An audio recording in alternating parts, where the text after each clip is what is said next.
Welcome to The Art of Show, where we feature the people who are creating amazing stories for kids. Join us as we chat with children's book illustrators and authors, storyboardists, animators, and more. Now, their art might be for kids, but aren't we all just kids at heart? Here's your host, Brandon. What is up, everybody? Welcome back to The Art of Show. This is episode number 2. This one has been a blast to put together. I get to talk to some pretty incredible people, and this week is no different. If you know anything about me at all, you know that I love Pixar, I love Disney, and I especially love WALL-E and Inside Out. That was one of my favorites, actually, at my 30th birthday party. We had a bunch of people over, and we watched it in our backyard, projector style. And this week, I talked to a guy that actually has worked on this project. This is not only a children's book illustrator, but he is also an art director at Pixar, which is pretty nuts. I so wanted to geek out on Pixar, but I knew I wanted to stick to kids' books for the most part, and so we tried to do that. But this is Noah Klocek, and Noah has been doing books through his whole life, and it's kind of fun because he talks about during the interview how his books, his kind of side projects he does at night, help his art at Pixar during the day, because he has a lot more freedom because he's doing his own projects with the books, and that kind of speaks into the stuff that he's doing at Pixar's and the movies that he is working on. So it was really cool to kind of see that give and take. And even though he's in a super creative job, he still has his outlet for creativity through the books. And the book specifically that we're talking about is Cloud Country. He's going to describe it a lot better than I can, but it is beautiful. Encourage you guys to check it out. Some of the coolest illustrations I've seen in a long time. He actually gets into world building. That's one of his favorite things to do. And he has put together this really cool world of what it's like to be in the clouds and for the clouds to actually be people. So it's a blast, and you guys can actually enter to win a free hard copy of Cloud Country, as well as a couple other books. If you guys go to Brandon Cullum, and that's CULLUMM as in man /contest, you guys can enter to win. Not only can you you can win Noah's book, but you can also win Kale's book from last week, Kale Atkinson. We're throwing in a couple of his, as well as a couple of mine, even though mine aren't even in the same category as theirs. So encourage you guys to check that out. As always, you can check out all of our show notes, all the links, everything we talk about, including some of some of Noah's favorite books, over at brandoncullum.com/2. And then, as always, if you guys like what we're doing, the number one way that you can support us is by leaving a rating and review on iTunes. That is brandoncullum.com/review. So lots of links I just threw at you. Go to a couple of them. But without further ado, hang tight, check out this interview, and check out the video, because there is a golden Buzz Lightyear chilling in the background, which is just awesome. So without further ado, let's chat with Noah. Welcome you to the Artist Show podcast. We love talking to folks who are making incredible things for kids, and you're kind of hitting it all over the board, from, it sounds like, your day job as well as some of your side projects. And so we're excited to have you on. So welcome to the show. Thanks for having me on. Well, I guess to kind of dive in, how did you get started just with art and creating just in general? Was it kind of you came out of the womb and you had a pencil? Kind of, yeah. Both my parents had masters in fine art. Okay. They ended up being, they were both educators for the career. Yeah, so there was always art around. Gotcha. We definitely, I don't know if we were encouraged to do art. We weren't encouraged to take a career in art. Gotcha. They were like, there's not a lot of money there. Maybe you want to try something else. Yeah. But so after high school, I went to junior college for a while, trying to figure out what I want to spend my time on. And after a lot of attempts at, wildlife biology and forestry and all kinds of stuff, I said, no, I really want to go to art school. So they agreed, and they said, sure, go for it. And so I went down to San Jose State. Okay. That's right. At that point, I was always children's books. I grew up without a TV, so yeah, children's books was kind of the focus. What books were you into growing up? A lot of, in the 80s, there's a whole movement of like fantasy, like St. George and the Dragon, okay, and a lot of Elizabeth Werger books that are super beautiful from England. So I kind of grew up with a lot of fairy tales and Arthur Rackham and all that kind of stuff. And so that was kind of my first introduction. I mean, all the classics like Where the Wild Things Are and stuff like that we had as well. But those are the ones that really stood out for me. Now, my wife is a third grade teacher. And so there's a few that her class will just ask her to read like over and over and over again, and she gets sick of it. And did you have any of those? Like your parents were like, they were hiding books because they didn't want to read it again? Yeah, I think there was. There's one, actually, I just found it when I went back there recently. It's called The House is a House for Me. Okay. And now when I read it, it doesn't make any sense at all. I mean, a little bit of sense, but it's really hard to read and it's really long. But I love that book. And so I think that was one that they probably hid a little bit. That's awesome. Now, your parents said they had masters in fine art. Is that right? Yeah. But they didn't do that professionally? Or no, okay, no, not I mean, they did on the side. They always had, art going, and they would sell art and have some gallery shows occasionally when we were younger. But no, they did it as a hobby most of the time. They're still doing it. My mom's now retired, and she spends most of her time doing art, so it's great. That's awesome. What type of art do they do? A lot. My mom, her master's was in pottery. Okay. But they both do painting and sculpture and pottery, and my dad does wood sculpture and wood carving and painting, and his master's was in techniques of the old masters. So like how to make rabbit skin glue and gesso from scratch and that kind of stuff. That's really cool. Yeah. That's really cool. So you mentioned you were doing forestry, is that right? You kind of started out with? Yeah, I was thinking about it. Well, it's just I was into the outdoors. I always have been. And so I was trying to think, well, what would allow me to be out in the woods a lot? And that would make money. And so forestry, and I looked at being a EMT for search and rescue and wildlife biology to get me out in the woods, anything to get me out in the woods kind of, because I thought if I can't be drawing for a living, that's what I'd rather be doing. Gotcha. But even after all that, I said, I really want to be drawing for a living. Yeah. What was that conversation like with your parents? They were really supportive. Once I'd gone through everything, they said, you've done your due diligence. If you still feel passionately about it, you should absolutely pursue it. So it wasn't a bad conversation. They just said, make sure that you're dedicated. And I would tell anyone going into the arts today the same thing. Don't do it for money. Right. Do it because you love doing what it is that you're doing, and then you'll be able to weather the bumps a little bit better. Yeah. Was there a certain aspect of it that you loved? Was it just the creation of it, or was there something that just kept drawing you back? I think drawing just in general, but really imaginative drawing. Like I love creating worlds and creating characters and that kind of stuff is what really drew me to it. And at that time I did mostly character stuff when I was younger. It just happened to be what I drew. But it was really that imaginative stuff. I mean, I love going to life drawing and doing those things, but for me, the joy was just coming up with some epic illustration that I wanted to do, and trying to slog my way through it. Gotcha. So were kids' books, were they part of your life kind of after college, or is that something that happened later? Yeah, I actually went to college to do children's books. Gotcha. That was the plan, was I was going to go there and become an illustrator. But the program at San Jose State at the time, it's the illustration animation program, which is still fabulous, by the way. But at that time, it was making a transition from a editorial illustration / book illustration program to more film oriented stuff, because The Lion King had come out a couple of years, like 4 years or 5 years before I went to college. And there was a lot of jobs and money in animation. And so they're like, we should be training children for this, or young adults for this. Yeah. And so as that program transitioned, I did too. I was introduced to, I could be a filmmaker for a living. I didn't really think that existed. And so I kind of learned about, concept art and all that stuff while I was at school. So did you go into animation and into the film business out of college? Was that kind of your next step? Yeah. So right out of college, I got hired at ILM. Okay. Where I don't know if everyone knows what that is, but Lucas used to own it. It was the effects house that did all Star Wars stuff.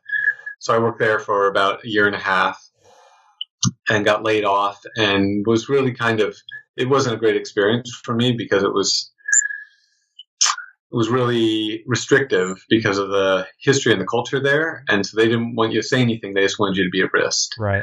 And I thought at that point, well, if I get into animation, it'll be more like children's books where I get to create a world and like that thing I always wanted to be. And it wasn't immediately, but it definitely has been over my career exactly what I was looking for. That's cool. So I couldn't talk to you and not talk a little bit about Pixar, which I'm guessing that might be where we're at right now. So was that a piece that came after ILM? Was that kind of your next step? Yeah, I went DreamWorks to DreamWorks for a while before that. And then my wife started working here and worked her way up into the art department. We met at college. Okay, cool. And so then we were commuting. There was a PDI DreamWorks is on the peninsula out here, and Pixar is in the East Bay. And so we were doing reverse commutes. That's awesome. Away from each other each day. And so after a while of that, it was like, why are we doing this? And so I applied here, and the timing was right. And so that was 11 years ago. So how did the kind of the picture book background that you initially going into, how's that affected kind of the work that you're doing now? Well, I'm still doing children's books, so that's been great. And honestly, the work, so I've been at ILM and DreamWorks, and all along I had been developing children's books ideas in the background because I always felt, well, if I'm paying my bills with my day job, I want to have this thing and be able to do children's books at night. And a lot of the stuff never went anywhere. A lot of the stuff ended up just in an old filing cabinet somewhere. However, most of the time that I applied for a new job, I put in a lot of that personal work that I did, and that's really what has pushed my career forward. So I got hired at Pixar mostly on my children's book work that I was doing at night, because I was working as a matte painter at DreamWorks. And to get into the art department, they were like, well, where's your development work? And I showed them all the development work I've been doing on my children's books. And they're like, oh, this is fantastic. So it was nice that was a thing that transitioned me. And then even here, some of my promotions have been around people seeing my children's book work, my personal work, and saying, oh, wow, we really love that on this show or that. Yeah. So the other thing that helps me do is it really helps me balance myself. And I call the work that we do here at Pixar aggressively collaborative. And so, which is great, and I love it, and it's super fun. But that means that I have to have something where I can be in control of it artistically, and I can work on the things that I want to grow as an artist. And I feel like if you put all that on your day job, it's a lot to expect of a company that's trying to run a business and make money and do all those kind of things. So I really spend time a lot at night doing that, and it helps balance me out as an artist. What are some of the areas that it has forced you to grow, being able to have those side projects? Like, are there certain things you kind of point to, you're like, I really was able to develop because of that? Yeah. So my general philosophy is always work on the thing that I suck at most. Yeah. And so whenever there's something that I feel like, oh, that's the thing that I'm avoiding because I don't do it really well, that's what I use my children's books for. Gotcha. So, in the beginning, it was color. Before I got to San Jose State, I'd basically done, a couple color paintings in my life, but basically no color paintings to speak of. And so I learned color there and have been doing it. But now I go out, actually behind me, you can see, I go out every weekend with my kids and do pastels still to get better at color. Yeah. And so then, and another time it'll be character, and another time it'll be composition, and another time it will be whatever. And so I kind of just attack the thing that I think I'm the weakest at all the time, and raise it above my other stuff. And then I have to switch back to the other things and raise them up. And so it just keeps me going. That's awesome. That way. So kind of moving into the cloud country, was there something specific you're going into? Like, I really want to improve this area? Or kind of how did that come from? Yeah, for me, it was designing a world that isn't, flesh and blood. Okay. I really was trying to find something. The story, it had been a long time in the works. Actually, when I started here was when I had the first inkling of that, and it didn't get published until 8 years later. So it was a really, really long process. And I was looking for something where it didn't have, the characters of it didn't have shapes and designs that we already knew about. Mm-hmm. So, if I design characters or fantasy, there's already this language and this vernacular for the way that those things look. And I really wanted to try and find something that didn't have any of that, but that I would have to design a world around. And so the scale that interests me, having little tiny cloud characters and these giant cloud characters because of the size of different clouds. And so that's really initially what got me into the story. The other thing that got me into it was I've always been interested in the rain cycle. And I thought that would be a great cycle for a character to go through. Yeah. And the original versions of the story did have the rain cycle incorporated into it. That's cool. Yeah, I remember I was reading through it and I was getting to the names of the clouds. I'm like, I have no idea how to pronounce this. So reading, I'm like, I'm just going to skip over like I know what I'm saying. So yeah, it was cool. Yeah, it's been interesting actually because going and doing readings and stuff like that to kids. That's one of the things that parents sometimes are like, well, why did you put those names in the book? And for me, it was, well, it's an opportunity for you to look it up. Right. When we talked about having a glossary or something like that, but it's an opportunity for parents to be like, well, what are those in cloud shapes and what do they mean and that kind of stuff? And then children to learn. If we just called them cloudy and, gray cloud and bumpy cloud, it wouldn't have been nearly as interesting, I think. Yeah. And it's like you said, you were world building, so you got to pull those different characters almost of the clouds into it because of what they did. Exactly. That's cool. So you were working with Bonnie Becker on the story, is that right? Yeah. So it's a very long story of how that came about. Initially, I was doing it all myself. Okay. And it was taking way longer than I liked. And, I'll be honest, the first versions of the story weren't that great. And I've been learning to be a writer for a long time, and I'm still far behind my art in writing. Yeah. But I love doing it, and I try and do it a little bit every day. But it got to a point with my editor at the time where I didn't feel like continuing on the book. I felt like I was writing it for them as opposed to writing this idea that I had. Mm-hmm.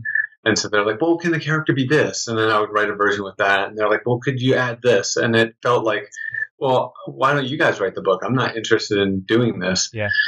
And so at a certain point, when they took it to the acquisition board, the group of people who decide if the book's ready to be greenlit or not, and they said, no, it's too quiet. And I kind of was going to walk away from the project completely. I was like, I have other children's books I want to work on.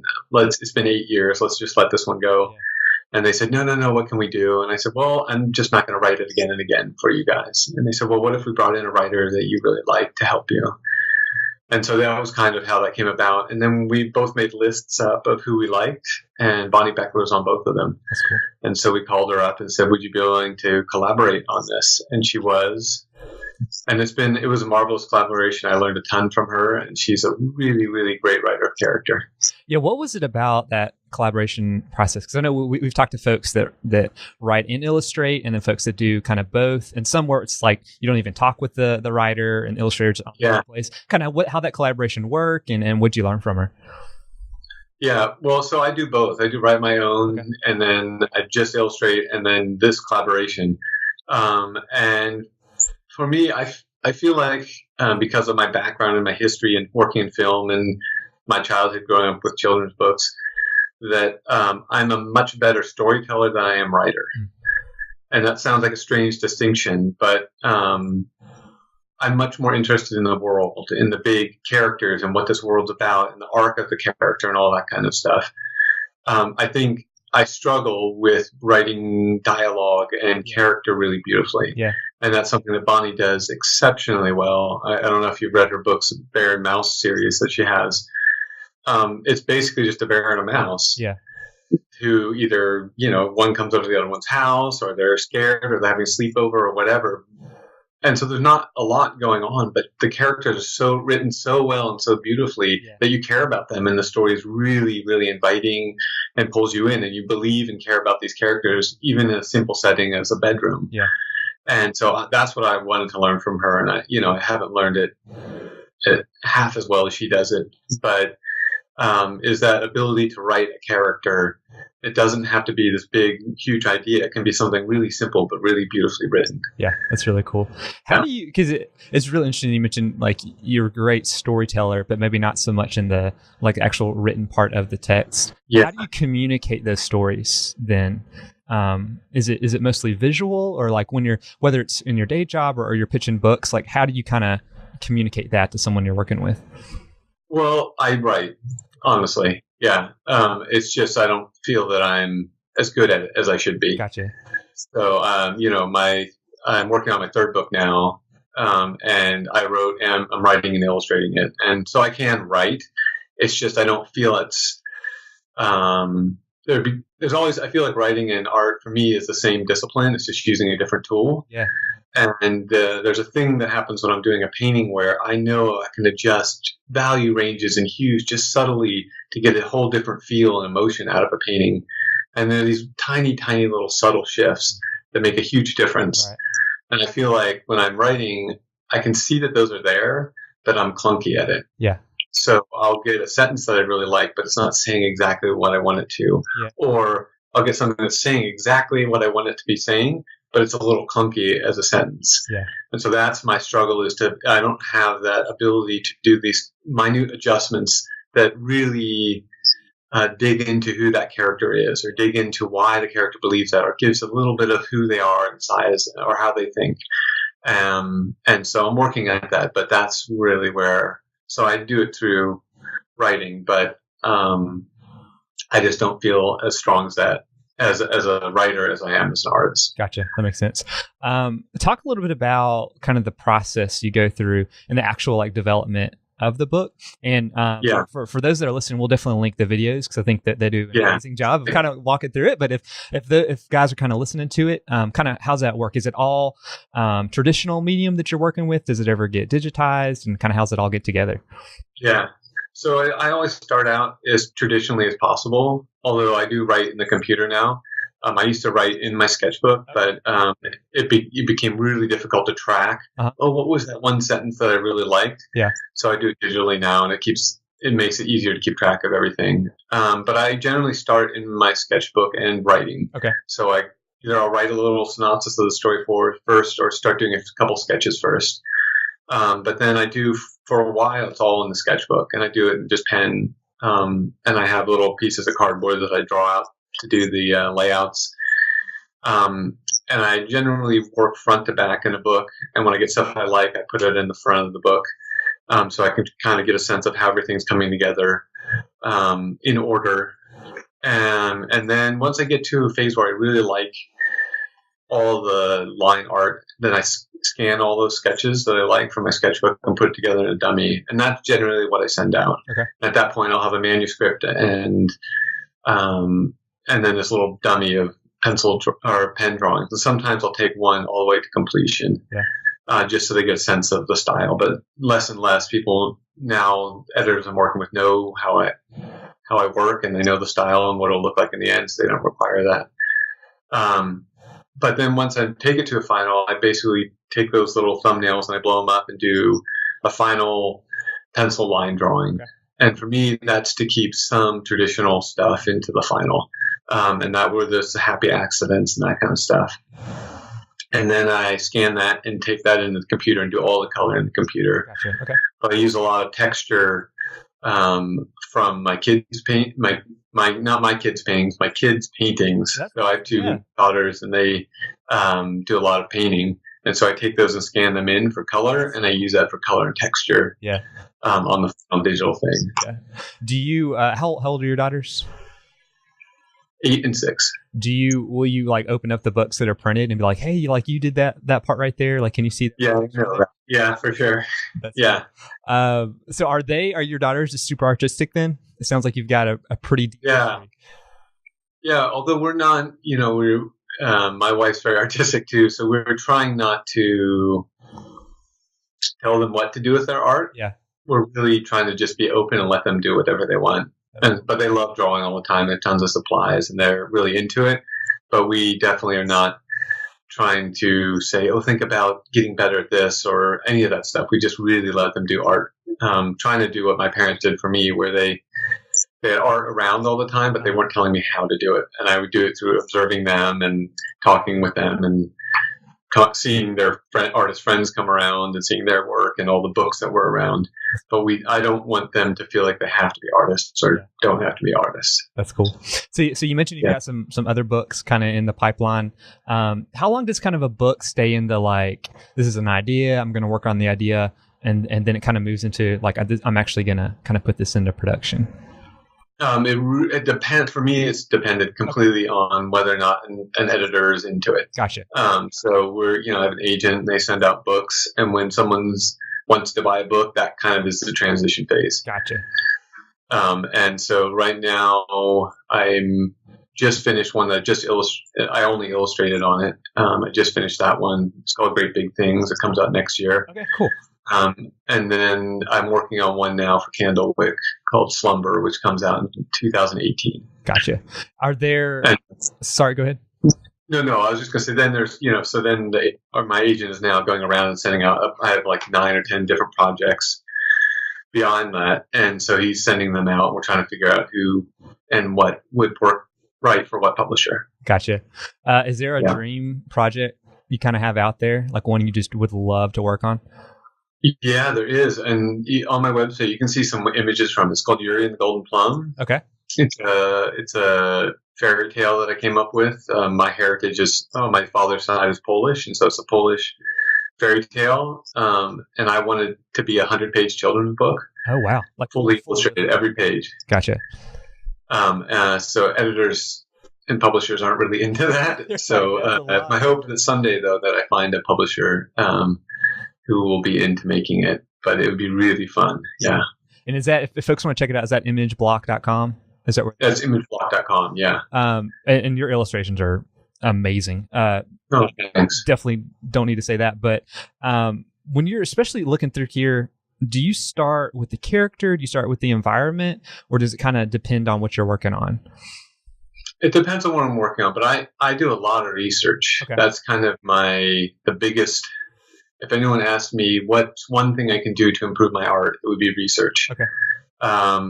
There's a sense of believability and authenticity that comes with research. So I do a lot of research. And then even if I'm just going to draw a character, most of my research, I'm not someone who, sets up a model in a pose and take pictures of the cloth and all that fold. I don't do that at all. I draw mostly from my head. Okay.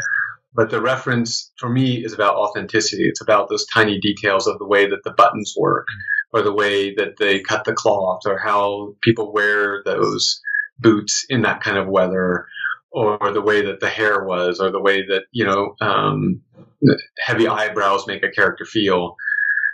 So that's why I do a lot of research, just to bring that believability into it. So then when I push a character's design, or I change up lighting, you still believe that world. Gotcha. That makes sense. Yeah, and the worlds are just amazing. I remember when I first saw the cover to Cloud Country, I was like, this is awesome. Like that girl's like a cloud, but she's like real, and this is awesome. And like, I love the top down shots you had, where like looking down. I'm like, this is so cool. So I did I tried to get my pilot's license at one point. And so that like feeling of being up and looking down, I was like, that's so hard to like describe. But then I was looking at those pages, I'm like, that's it. Like, this is so cool. That's awesome. Thank you. Yeah. When I was on the flight, I forget where I was going. I think I was going to Wyoming. I was just the whole time out of the airplane, like taking pictures, like, oh, that looks good. Oh, look at that. Yeah. Trying to get a sense of that. Yeah. That's really cool. Well, kind of before we close, a couple questions for you. First, I don't know if you can say it, but is there a favorite Pixar movie you've worked on? Well, I like a lot of different movies for a lot of different reasons. So I like WALL-E because it was my first movie here. Yeah. I also like WALL-E for a lot of other things. I was part of the walk home sequence in the beginning that describes this whole world he lives in. I'm really proud of that. Brave was my first movie that I art directed on, so I'm really proud of that.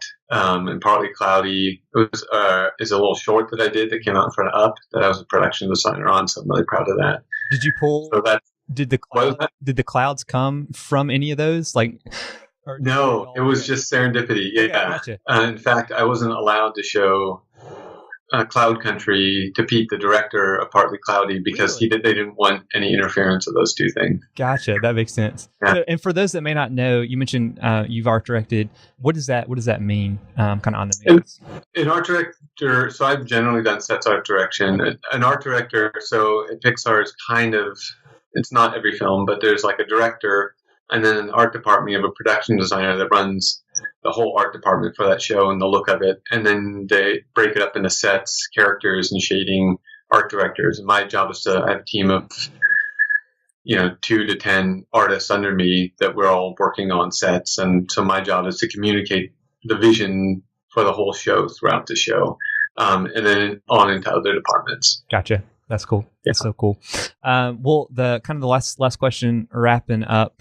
Do you have any artists that you look up to now? It could be children's books or just in general that you're like, hey, this work is just amazing.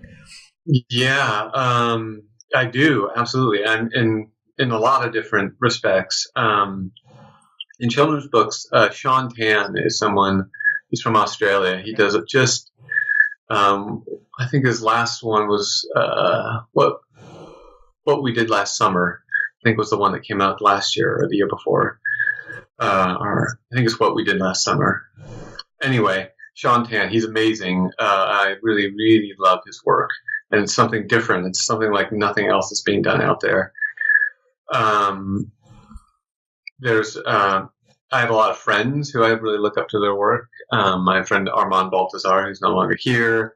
I have a lot of friends here, Matt Nolte, and a lot of the production designers, Ralph Eggleston and Harley Jessup, and that I really love their work, and I look up to them for the design work they've added to films as well. That's awesome. Is it Rules of the Summer or Rules of Summer? Does that sound? Rules of Summer, that's it, yeah. I just pulled it up. Wow, that looks really cool. Yeah, those are awesome. Really great. He's done a bunch of them, and they're all different. And he did one, I think he's doing a fairy tale one that's all sculptures. Oh, wow. It's just amazing. Yeah. That's so cool. Well, sweet. Well, I enjoyed chatting with you. I appreciate the time. If folks kind of want to check out what you're doing and what's coming up, is there a good place for folks can check out your work? Yeah, if you go to imageblock.com, that's imageblock.com. Then my Twitter and Facebook and Instagram and all that stuff's right on the right side when you go there. And then you can message me there, send me a message there, or just look at the work. There's a gallery section and stuff. And then I'm going to be at CTN, which is CTNX, which is it's called Creative Talent Network Expo. It's in LA in November, end of November, and it's amazing. It's like a gathering of hundreds of amazing animation and illustration artists in one place. It's a really, really fun event. If you're in the LA area or are interested in going, it's fantastic. Yeah. Well, sweet. Well, I appreciate your time, and it's been a blast. And awesome. I loved Cloud Country. It's awesome. It's in my wife's classroom right now. So awesome. Thanks, Brandon. Well, thank you so much. I appreciate it. Yeah. Talk to you soon. Awesome. See you now.